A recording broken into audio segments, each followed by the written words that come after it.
유능함은 타고나는 게 아니라 선택과 학습의 축적이다. 외국 기업과 한국 기업의 직급 체계에는 큰 차이가 있습니다.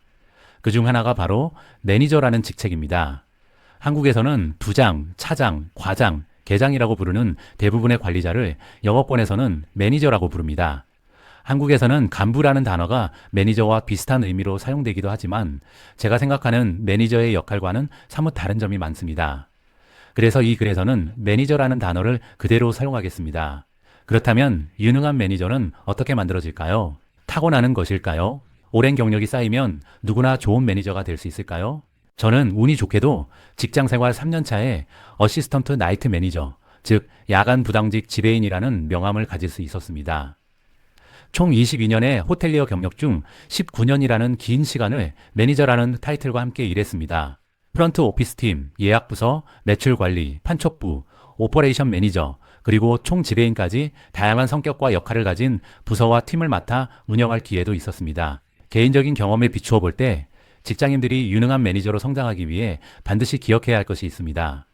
바로 매니지먼트는 하나의 학문이라는 점입니다. 한국을 비롯한 전 세계의 대학교에 개설된 학과를 살펴보면 가장 흔하고 인기가 많은 학과 중 하나가 바로 매니지먼트, 즉 경영학과입니다. 대기업의 중역으로 성장하기 위해 필수 코스처럼 여겨지는 MBA 과정도 사실은 경영학을 조금 더 실전에 활용하기 쉽게 가르치는 대학원 과정이라고 볼 수 있습니다. 책의 앞부분에서 설명했던 리더십을 가르치는 대학은 흔치 않습니다. 하지만 경영학을 가르치지 않는 대학은 거의 없습니다. 그렇다면 전 세계의 대학교에서 경영학을 가르친다는 것은 무엇을 의미할까요? 이는 매니지먼트가 타고난 역량, 재능, 성품과 같은 선천적인 요소에만 의존하는 것이 아니라 학습을 통해 길러야 하는 지식이자 스킬이라는 뜻입니다. 다시 말해, 경영은 단순히 경력이 많은 사람이 잘하는 것이 아닙니다. 경영을 제대로 공부한 사람이 더 잘할 수 있는 영역입니다. 유능한 매니저는 같은 일을 오랫동안 반복한다고 해서 저절로 만들어지지 않습니다. 관련 서적과 강의를 통해 스스로 공부하고 각종 교육 과정을 통해 훈련되며 성장합니다. 예를 들어 군대에서 오랫동안 근무하며 많은 경험을 쌓은 원사나 상사보다 육군 사관학교를 갓 졸업한 소위가 더 높은 관리직을 맡는 이유도 여기에 있습니다. 또 다른 예로 호텔 레스토랑에서 오랫동안 일한 베테랑 웨이터나 웨이트리스보다 대학에서 경영학을 전공하고 막 졸업한 새내기가 오히려 레스토랑을 더 효과적으로 경영할 가능성도 있습니다. 다시 말해, 일반 사원이 유능한 매니저로 성장하기 위해서는 현재 자신에게 주어진 임무와 반복되는 루틴을 열심히 수행하는 것만으로는 부족합니다. 능력 있는 관리자로 성공하고 싶다면 꾸준히 경영에 관한 교육을 받고 관련 서적을 읽고 효과적인 경영에 대한 이론과 원칙을 익혀야 합니다. 요즘에는 굳이 경영학과에 진학하지 않아도 유튜브나 온라인 강좌를 통해 양질의 강의를 원하는 시간과 장소에서 얼마든지 접할 수 있습니다. 누구에게나 자신을 최고의 매니저로 성장시킬 수 있는 기회가 주어져 있다는 뜻입니다. 그러므로 끊임없는 학습을 통해 능력 있는 관리자로 성장해야 합니다. 이제는 상무, 전무, 부장이라는 타이틀만으로 조직을 관리하던 시대는 끝났습니다. 제가 직장 생활을 하면서 만났던 최악의 매니저들은 대부분 이 사실을 간과한 사람들이었습니다. 그들은 같은 업무를 오랜 시간 반복해 왔기 때문에 그 일에 익숙하다는 이유만으로 자신에게 관리자가 될 자질과 능력이 있다고 착각했습니다. 그 결과 성공적인 경영인이 되기 위한 학습과 자기 개발을 게을리했습니다. 이들이 공통적으로 가지고 있던 가장 큰 문제는 관리자의 권위와 능력이 명함과 타이틀에서 나온다고 믿었다는 점입니다. 매니저의 기본적인 임무는 가장 효과적인 전략과 계획을 수립하고 그 계획을 가장 효율적인 방식으로 실행하여 제한된 리소스 안에서 조직에 주어진 목표를 달성하는 것입니다. 따라서 조직의 목표 달성을 위해 세밀한 계획을 세우는 능력, 그 과정을 체계화하는 능력, 인적 자원을 조직화하는 능력, 그리고 팀을 이끌고 통제하며 수립된 계획을 추진하는 능력을 갖추지 못한 매니저는 결코 매니저로서 성공할 수 없습니다. 경영학을 열심히 공부해야 합니다. 그래야 존경받는 부장님, 유능한 상무님이 될 수 있습니다. 유능한 매니저, 성공적인 관리자가 되기 위해 또 하나 기억해야 할 것이 있습니다. 바로 매니지먼트는 사람을 관리하는 것이 아니라는 사실입니다. 이제 막 매니저로 진급한 초보 관리자들이 흔히 하는 가장 큰 착각 중 하나는 매니저를 보스와 같은 의미로 받아들이는 것입니다.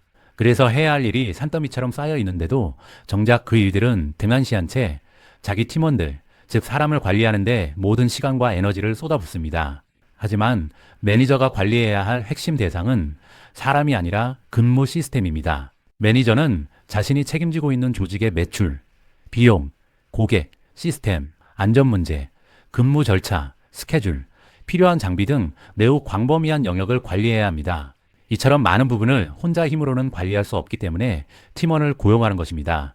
그런데 많은 관리자들은 사람을 관리하는 재미에 빠져 자신의 시간과 에너지를 보스놀이에 모두 소진하고 맙니다. 심지어 이러한 보스놀이가 퇴근 이후나 주말까지 이어지는 조직도 많습니다. 참으로 안타까운 현실입니다. 사실 제가 한국을 떠나 이직했던 인도네시아에서도 상황은 크게 다르지 않았습니다. 대개의 경우 호텔의 부서장들 역시 부하 직원을 관리하는 것이 자신의 주요 임무라고 착각하고 있었습니다. 예를 들어 호텔 서비스나 상품에 대한 컴플레인이 발생하면 대부분의 부서장들은 약속이라도 한 듯 이렇게 말합니다. 해당 직원에게 다시 한번 지지시키고 주의를 줘서 다시는 같은 일이 발생하지 않도록 하겠습니다. 하지만 이렇게 사람을 관리하는 방식으로는 비슷한 성격의 컴플레인이 재발하는 것을 막을 수 없습니다. 고객의 불편사항에 대한 근본적인 해결책을 찾기 위해서는 그 이슈가 발생한 근본 원인을 찾아야 합니다. 그리고 많은 경우 그 원인은 특정 직원의 태도나 실수가 아니라 시스템적인 오류, 비효율적인 서비스 절차, 혹은 비능률적인 근무 조건에 있습니다. 문제가 이런 부분에 있다면 해결책도 달라져야 합니다.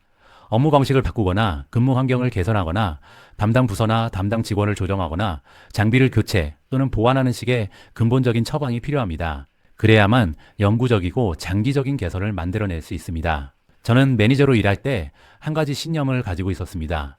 인간은 본질적으로 관리의 대상이 되어서는 안 된다는 신념입니다.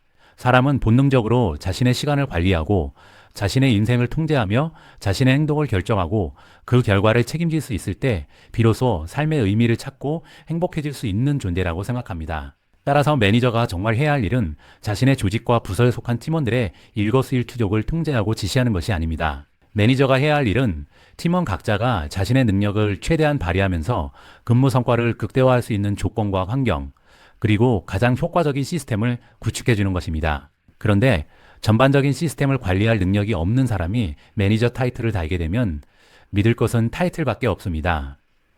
그래서 타이틀을 앞세워 팀원들을 압박하고 짓누르며 성과를 짜내려고 합니다. 그 결과 조직에 도움이 되기는커녕 오히려 해가 되는 존재가 되고 맙니다. 여러분은 어떤 관리자가 되고 싶으십니까? 조직에 해가 되는 관리자가 되고 싶으십니까? 아니면 조직의 성공에 실질적으로 기여하는 유능한 관리자가 되고 싶으십니까? 후자가 답이라면 가장 먼저 보스놀이를 멈춰야 합니다. 그리고 시스템을 관리할 수 있는 역량을 기르기 위해 끊임없이 공부해야 합니다. 혐오스러운 꼰대가 될 것인지 존경받는 매니저가 될 것인지는 결국 자신의 선택과 의지에 달려 있습니다.